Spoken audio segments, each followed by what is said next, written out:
Someone who wasn't there, but who I'm delighted to say is here, is guitarist Andy Taylor. Good morning to you. Andy. Good morning. Shall we talk about why you weren't there, first of all? Yes, I wasn't there because I've had stage 4 prostate cancer for around about 8 years, and it caught up with me quite badly around about last September.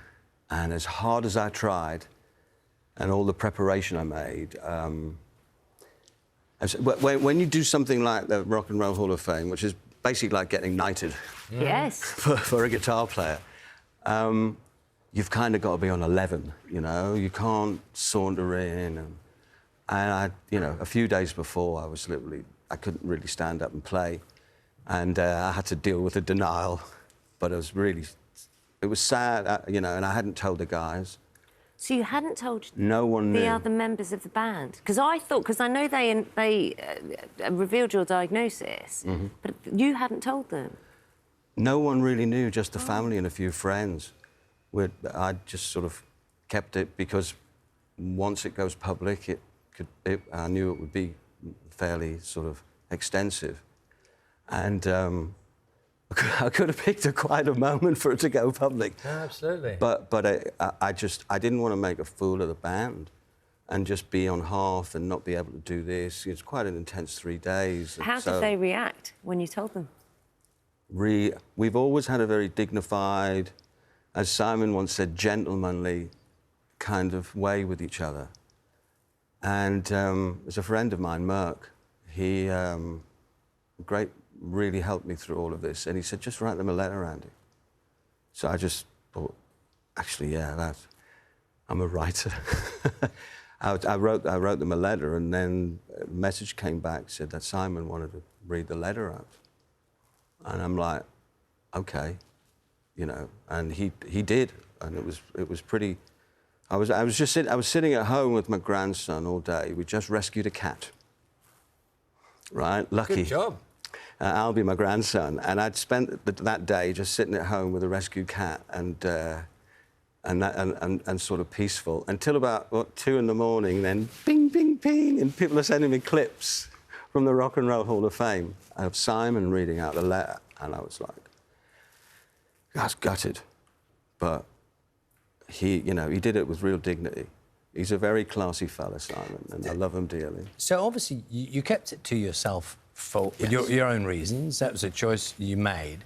But having it go public and everybody know, is that better in a way? Is it because it's out there that it's hard to make that decision, but now that's happened and we're talking about it here and on live television? Is that you in a better place? Yes. With it? It's a funny kind of question. You know what I mean? I know exactly what you mean.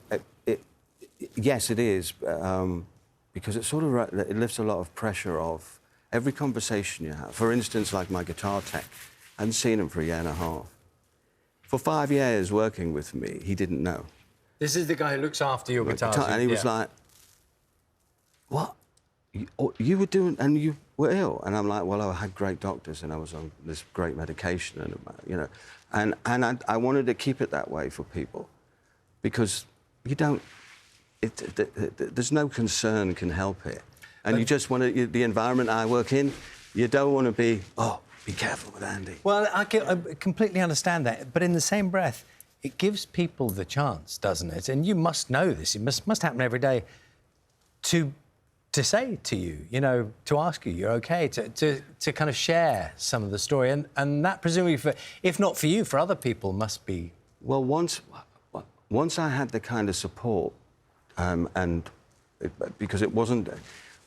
with something like this going public, being a Duranie, I knew there would be a certain amount of media, and that's what I wanted to protect my family from, was all of that.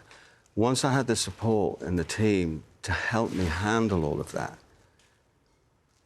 I was able to go through with it. But the great irony is I missed the biggest night of my life, and within a week, I was in touch with an amazing fella called Sir Chris Evans, who has he's the most incredible scientist, and he immediately in his team said, look, let me take a look at it.